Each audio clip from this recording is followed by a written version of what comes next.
Hi guys, I'm going to try to help you a little bit with this getting started on this Vertebrate Lab assignment. It has a couple tricky little parts. So, as it says in the lab, you're going to complete the lab to explore the different characteristics of different classes of vertebrates. And it says you will be examining 10 different vertebrates to observe their characteristics and place them in one of the 5 groups of vertebrates: fish, amphibians, reptiles, birds, mammals, based on these characteristics. The steps to follow are listed below.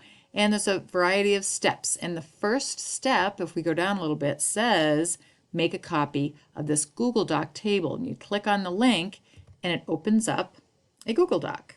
Now, that's pretty awesome. It's a nice little table, but you can't write on it, and that's too bad. Now, if you really want to print this out, you can do that. However, what you might like to do is make a copy that you can type into. And to do that, you go over to File over on the left, and you get the drop-down menu, and it says Make a Copy just a little ways down. And you click that and make a copy, and then you name it. And I'm going to name it, Margie Vert Lab, and this is going to be for Friday. Okay, so, and I'm going to click OK.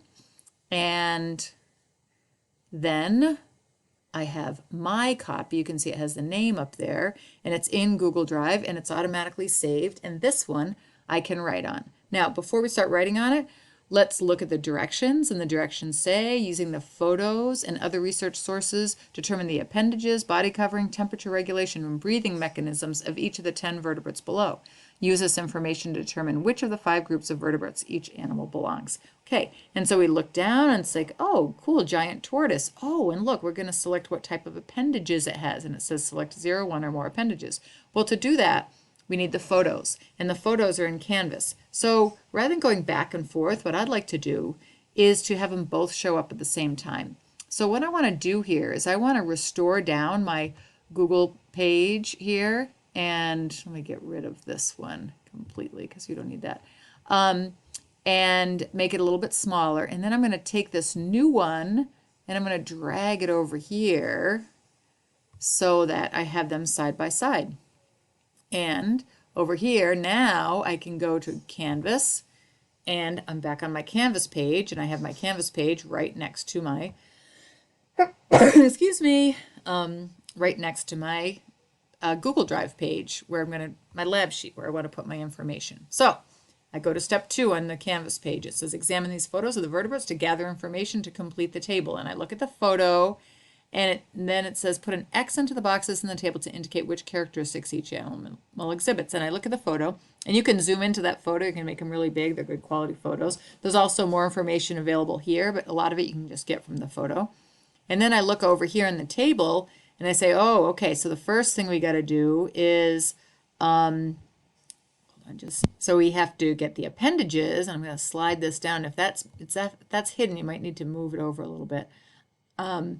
So the first thing we need to do is get the appendages. Select 0, 1, or more appendages. Appendages are things that basically are coming off the torso, right? So giant tortoise fins, it doesn't have fins. Does it have wings? No, it doesn't have wings. 4 legs? What are 4 legs? Well, 4 legs means like forward legs. And sure enough, it definitely has 4 legs, right? F-O-R-E. And does it also have hind legs? Yes, the hind legs in the back. So I'm going to put an X in both of those. Does it have horns? No. So I'm not going to put anything there. Now I can go over to the next categories, and I see body covering. And my choices here, smooth skin, scales, feathers, hair. And here it says can have only one body covering selected. So here it's like, well, it's got a little bit of smooth skin, but really if I look closely at those legs, if I look at that shell, I see that they're covered with scales. So I'm going to click scales on that one and put an X in that box. No feathers, no hair. Now my next category is temperature regulation, and I can only check, put an X in one, either ectothermic and endothermic. Now I remember from the lesson that ecto means outside, thermic means heat, so the heat comes from the outside, and ectothermic, also sometimes known as cold-blooded. Endothermic means inside heat. It means an organism that generates its own heat and keeps it in. And so I look over at that tortoise, and you can't necessarily tell just by looking at it, but you can make some observations, and I can observe that this tortoise doesn't seem to have a whole lot of insulation. Like there's a lot of skin right there, and I can tell that there's not much fat underneath that. I also can use some of my previous knowledge, and I know that Oogie is a turtle, and Oogie spends a lot of time under that heat lamp, and Oogie's very slow to get moving until it's warm, and then when she's warm, then she can really get moving around. So she seems to be ectothermic, getting her heat from the outside. And so I'm going to say that this giant Galapagos tortoise is also ectothermic or cold-blooded, so I put an X there. The next category is breathing mechanism, and our two choices are gills or lungs, and gills absorb oxygen from the water, and lungs absorb oxygen from the air. And this is a tortoise. This is a land animal. I'm going to say that land animal uses lungs.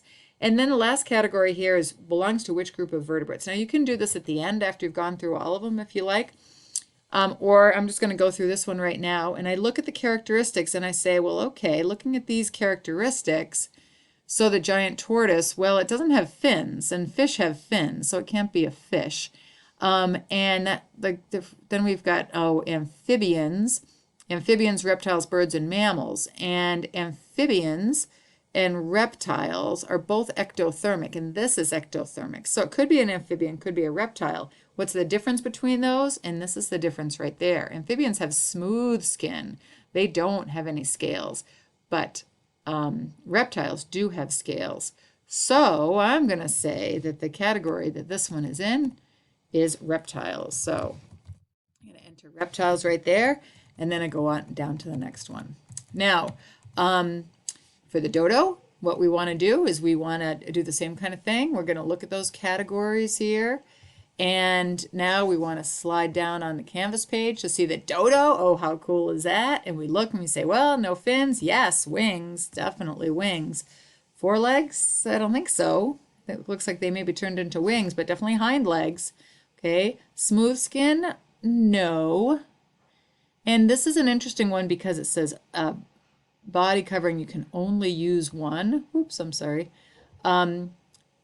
You can only use one body covering. So you have to say, what is it primarily? And even though here this dodo has some scales, look at those scales on its feet, it is primarily covered with feathers. So we need to check off feathers on that one. The next category, temperature regulation, it says again, you can select only one, endothermic or ectothermic. And here, those feathers are good insulation. So I'm going to say, ooh, those feathers are keeping that heat inside. This one definitely has a body covering that would insulate. So I'm going to say endothermic on that. It looks like a land animal. It looks like it has lungs to breathe air. And what group of vertebrates would that be? Well, that feathers gives it away. Anything that has feathers is a bird, and all birds have feathers. So I'm going to, sure enough, write in there that this is bird. Whoops, I should probably spell it right. Okay. All right, so then you can continue down. You can see all these different animals you're going to do, and you're going to fill it out. And then when you get down to the bottom, after the muskox, then you'll see, submit your completed Google Doc by clicking the blue Submit Assignment button. Now, this is where it gets a little tricky. So here, I'm going to go back to a full screen here to make this a little easier for you to see. So I'm going to go up, all the way up to the top, and it says Submit Assignment.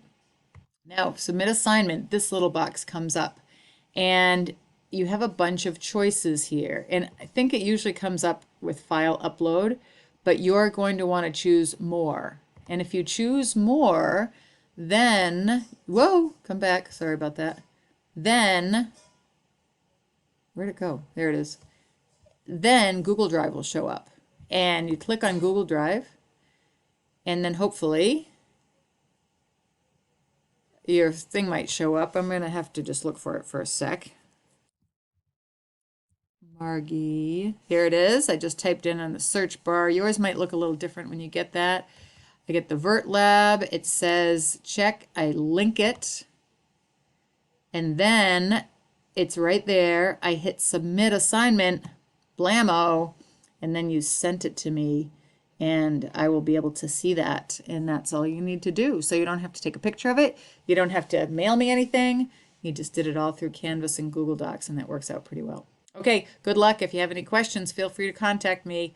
Good luck. I'm learning lots. Hope you are too. See you later. Bye.